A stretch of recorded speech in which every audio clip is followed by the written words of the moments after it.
saya di For Her YouTube channel. Hari ini aku menyempatkan diri ke Ermedica Klinik nih berkunjung ke tempatnya Dokter Efla. Hai dokter. Halo, apa kabar? Kabar baik. Kita jaga jarak ya dok ya. Emang. Iya, kita jaga Pakai jarak mundur-mundur nih. Iya, kebetulan hari ini dokter sibuk nih sebenarnya, tapi mau menyempatkan diri ya dok ya. Beberapa menit aku tanya-tanya ya dok ya, nggak apa-apa ya. Iya. Mewakili Ermedica nih dokternya, juga nanti bakal promosi-promosi nih. Siapa tahu nanti yang di rumah butuh tempat perawatan yang pastinya terpercaya dan dipegang oleh dokter spesialis kulit terpercaya juga pastinya. Oke, dok hari ini aku mau nanya-nanya sedikit aja, sebentar aja minta waktunya nih dok, soalnya banyak banget yang nanya-nanya sama aku nih di luar sana tentang sekarang lagi ngetren mungkin karena pandemi anak-anak di rumah aja, jadi makannya juga tidak terkontrol. Hati-hati salah sebut Karena pandemi, jadi anak-anak tidak terkontrol makanannya, terus juga ruang gerak lingkupnya biasanya ke sekolah, tapi akhirnya di rumah aja, jadi nggak banyak gerak nih dok nih. Yang terjadi adalah anak-anak sekarang, remaja-remaja nih berjerawat, badannya tambah besar dan yang pastinya berjerawat juga. Jadi banyak sekali ibu-ibu yang nanya nih ke aku, gimana sih jerawat pada remaja itu? Jadi ngetren banget nih dok nih. Jadi sekarang aku punya 10 pertanyaan aja nih buat dokter ya, yang di rumah siap-siap dengerin nih baik-baik tentang kulit berjerawat pada remaja nih dok ya. Yang pertama nih, usia berapa sih dok normalnya kulit mulai berjerawat dan mengapa? Oke, makasih pertanyaannya. Oh ya, terima kasih juga ya untuk tim For Her udah dateng ya. Ternyata dengan banyak pertanyaan ya kan? Iya betul sekali, harus banyak pertanyaan dulu baru mampir ke Ermedica ya dok ya. Oke, jadi kalau pertanyaannya usia berapa, biasanya kalau jerawat itu memang mulainya itu dari usia pubertas. Kalau pubertas itu kan diawali dengan kalau perempuan dia udah mulai menstruasi, kalau laki-laki udah mulai akil balik. Nah, jadi biasanya itu karena sudah ada hormonal ya, secara hormonal itu biasanya akan mulai muncul ada jerawat. Kalau umurnya sih beda-beda sih Mai, ada yang 9 tahun sudah menstruasi kalau untuk perempuan ya kan, ada juga yang 15 tahun baru menstruasi. Berarti sebenarnya untuk umur di bawah 10 tahun pun itu normal sebenarnya? Normal aja sih, oke aja. Cuman tentu kita bilang normal ini juga harus diperiksa juga yang lainnya ya, misalkan ternyata dia obesitas atau kurang gizi banget sih lebih lambat sih menstruasinya. Tapi kalau misalkan dia normal jam lagi apa tuh namanya? Umurnya tuh, salah. Kalau misalkan 9 tahun dia udah menstruasi sih, oke sih nggak masalah gitu. Ya, disitulah biasanya dia muncul karena dia pengaruh dari si hormonalnya ini. Jadi apa sebenarnya faktor nih, balik lagi ke nyambung, faktor yang meningkatkan resiko seseorang mengalami jerawat dan pada remaja? Oke, yang pertama itu tadi hormonal ya, itu kan udah paling utama biasanya. Kemudian yang kedua, biasanya kalau remaja itu kan baru beralih dari anak-anak baru ke remaja kan, jadi biasanya mereka itu nggak terlalu care sama dirinya sendiri, belum yang biasanya mungkin pakai bedak bayi aja ke sekolah gitu kan, belum biasa perawatan, terus udah gitu juga belum pakai sabun cuci wajah yang khusus yang kayak gitu ya, atau juga pola-pola makan, karena jerawat ini juga dipengaruhi juga sama pola makan. Gitu. Iya. Jadi berarti pantaslah ya pandemi ini di rumah aja, mamanya di rumah giat membuat makanan untuk anak-anak makan terus jadinya anak-anaknya, jadi malah berjerawat pada usia remaja. Terus balik lagi ke makanan nih dok. Nomor 3, pantangan apa yang harus dilakukan oleh remaja yang mulai berjerawat itu dok? Oke, yang pertama adalah jangan pernah nggak cuci muka kalau habis keluar rumah. Tapi mungkin selama pandemi kan mungkin jarang cuci muka ya, tapi tetap harus pakai sabun pencuci wajah yang sesuai ya dengan jenis kulitnya. Terutama kalau misalkan yang sudah berjerawat ya memang harus yang khusus untuk sabun berjerawat. Terus kemudian makanan juga hindari makanan pedas, yang berminyak, coklat, susu, keju, es krim. Aduh, itu semua kesukaan saya tuh dok. Semua kesukaan anak-anak saya. Iya, dairy products itu juga harus dihindari gitu. Terus kacang tanah juga. Sebenarnya bingung ya mikir anak-anak makan apa dong dok di rumah. Ya, makannya lebih sehat dong. Tapi aduh itu kesukaan sekali. Iya benar gitu. Tapi memang nggak semuanya berpengaruh sama makanan. Tapi salah satunya itu gitu. Kalau misalkan dia ternyata pas makan yang tadi udah disebutin dia muncul jerawat, ya berarti dia berhubungan sama makanannya. Terus juga mungkin karena pandemi kan besoknya nggak mesti bangun pagi, tidurnya malam, nah itu juga bisa berpengaruh. Atau stres nggak ketemu teman-temannya, itu juga bisa. Oh iya, banyak faktor. Iya, berarti banyak ya, Dok, faktor ya, yang bikin berjerawat pada remaja. Iya. Terus ada yang nanya juga, Dok, sebenarnya jerawat itu menular nggak sih, Dok? Enggak. Tadi ada yang nanya, kemarin ada yang nanya jerawat itu menular atau enggak? Atau enggak katanya jangan petosin jerawatnya, nanti dipetesin di sini nunggu di sebelahnya, gitu, Dok, gitu.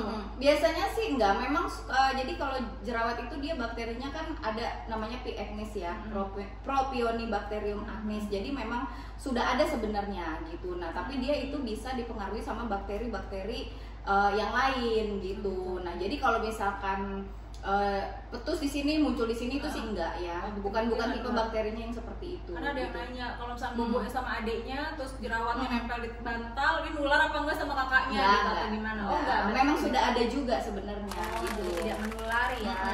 Terus nomor 5 nih pertanyaannya, amankah menggunakan scrub pada kulit berjerawat? Yang lagi aktif? Ya kalau yang berjerawat dia nanya cuma itu doang. Oke, kalau bedanya aktif dan tidak aktif. Kalau yang aktif itu dia masih merah-merah, baru muncul, atau misalnya yang sudah ada nanah-nanah itu nggak boleh. Tapi kalau sudah masa penyembuhan, biasanya udah mulai menghitam, udah nggak meradang. Nah, yang aktif itu yang meradang, nah itu masih boleh, tapi gunakannya 1 kali seminggu aja. 1 kali seminggu? 1 kali seminggu aja. Oh gitu? Iya, nggak boleh sering-sering ya.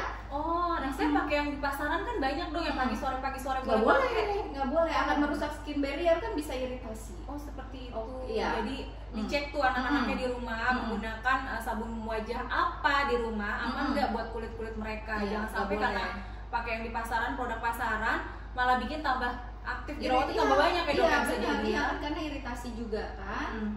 Terus kalau amankah facial sebenarnya pada berjerawat? Katanya kalau jerawatan nggak boleh facial nih dok. Boleh aja, tapi memang kan kalau facial itu kan sebenarnya prinsipnya itu dia deep cleansing. Terus udah gitu ada massaging kan, dipijat ya. Jadi supaya pembuluh darahnya itu ke kulit itu dia lancar. Jadi nutrisinya itu terbawa ke kulit. Nah, kalau misalkan yang jerawat boleh aja, asal pada saat ekstraksi komedo yang lagi iritasi, yang lagi merah radang-radang itu nggak boleh diapa-apain. Kasih tahu sama terapisnya atau perawatnya ya itu kasih tahu memang nggak boleh diapa-apain, tapi sebenarnya kalau klinik yang bagus itu udah tahu, udah SOP-nya. Oh gitu.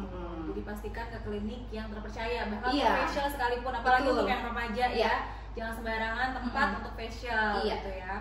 Terus apa yang menyebabkan bopeng-bopeng nih dok pada kulit berjerawat? Saya takut katanya. Jadi gimana nih dok? Oke, jadi kalau bopeng itu kan scar acne ya. Jadi itu biasanya acnenya itu yang gede-gede Mai, atau yang dipetus-petusin. Jadi terjadi perlukaan, akhirnya dia jadi scar. Nah itu sih yang nggak boleh. Makanya kalau misalkan jerawatan nggak boleh banget itu dipencetin sendiri, mau pakai apapun. Gitu ya nggak boleh. Jadi nanti dia akan terjadi perlukaan. Tergantung kulitnya atau gimana dok? Nggak, bisa semua jenis kulit. Yang penting nggak boleh dimanipulasi namanya. Jadi nggak boleh dilakukan apa-apa pada saat dia sedang meradang. Kecuali dikasih obat ya. Kalau dikasih obat masih boleh. Tapi kalau mau dikeluarin, kayak kan suka ada tuh yang mau keluarin nanahnya atau keluarin bijinya kayak nasi apa, itu nggak boleh. Nggak boleh. Itu yang akan menyebabkan si bopeng pada wajah. Itu akan lebih sulit lagi nanti untuk pengobatannya ya. Jadi harus benar-benar dirawat dari remaja, jangan sampai nanti remajanya berjerawat menyesali ketika sudah dewasa. Iya, kan kulit bopeng-bopeng sisa-sisa bekas jerawat itu masih nempel lah di muka anak kita, dan itu akan mengganggu kepercayaan diri mereka pastinya di hari ke depan harinya gitu. Terus yang selanjutnya, sebaiknya perawatan seperti apa untuk kulit berjerawat? Perawatan seperti apa yang untuk di rumah misalkan, atau untuk kalau perawatan ke klinik nih, kalau kayak Medika bagusnya berapa bulan sekali, atau enggak kalau di rumah perawatannya seperti apa? Oke, yang pertama daily skincare itu wajib ya Maya. Jadi mau jenis kulitnya apapun sebenarnya wajib pakai perawatan sehari-hari yang krim untuk dipakai di rumah. Ya paling enggak itu sabun cuci wajah, krim malam, sama sunblock. Itu udah paling minimal banget kalau untuk merawat kulit, terutama yang jerawat. Nah kalau misalkan jerawatnya berat, itu biasanya kita bisa tambah antibiotik oral yang diminum gitu. Jadi supaya untuk menekan si bakteri-bakterinya ini kan.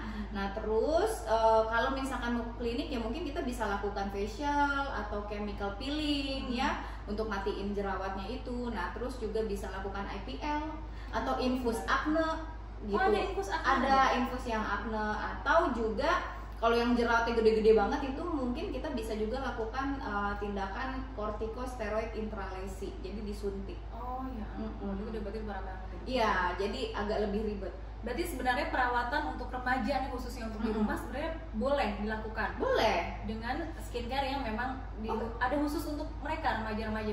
Sebenarnya ini kalau dia sudah pubertas itu udah mulai boleh dirawat. Oh gitu. Karena hormonnya udah mulai aktif kan semuanya, yaitu semua regenerasi kulit juga udah mulai aktif, juga sudah mau menjelang dewasa kan. Nah itu udah boleh mulai dirawat. Oke, baik. Jadi harus dirawat sedini mungkin ya. Jadi ketika permasalahan jerawat itu muncul. Betul. Sampai usia berapa jerawat itu bisa muncul sebenarnya, Dok?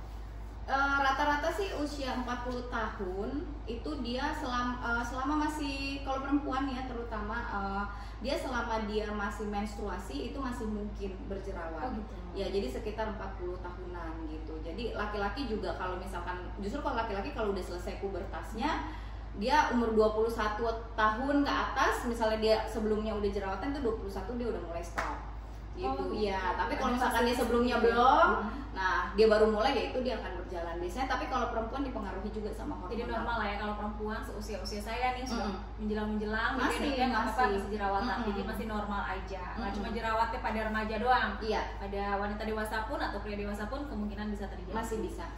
Terus terakhir nih, Dok, jerawat seperti apa yang normal pada remaja dan jerawat yang tidak normal pada remaja? Jadi kapan remaja itu membutuhkan perawatan tidak hanya sekedar skincare di rumah aja nih gitu. Dia harus datanglah ke klinik karena jerawatnya seperti apa modelnya?